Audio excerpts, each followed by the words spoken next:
সরকারি, আধা সরকারি, স্বায়ত্তশাসিত প্রতিষ্ঠান, রাষ্ট্রায়ত্ত ব্যাংক, সরকারি মঞ্জুরিপ্রাপ্ত বিশ্ববিদ্যালয় এবং রাষ্ট্রায়ত্ত শিক্ষা প্রতিষ্ঠানের কর্মকর্তা-কর্মচারীদের বেতন ভাতা নিয়ে বিভিন্ন মন্ত্রণালয়ের সচিবদের সঙ্গে বৈঠকে বসেছে জাতীয় বেতন কমিশন। আগামী 23শে নভেম্বর সচিবালয়ে এ বৈঠক অনুষ্ঠিত হবে। এতে সভাপতিত্ব করবেন জাতীয় বেতন কমিশনের সভাপতি জাকির আহমেদ খান।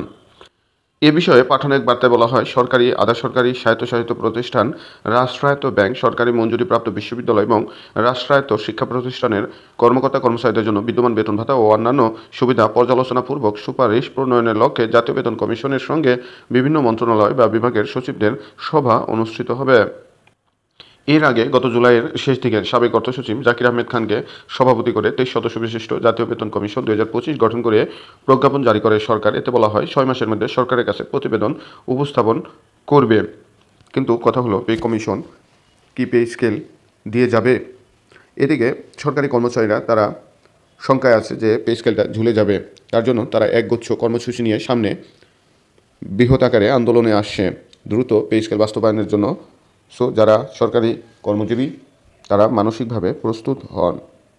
বলতে চাই যে এমন কোন স্কেল বাস্তবায়ন করেন না যারা আমরা দ্বিতীয়বার এই কর্মচারীরা 11 থেকে 20 গ্রেডের কর্মচারী আবার রাস্তায় বের হই। বৈষম্য কিন্তু একটা মাত্রা থাকে।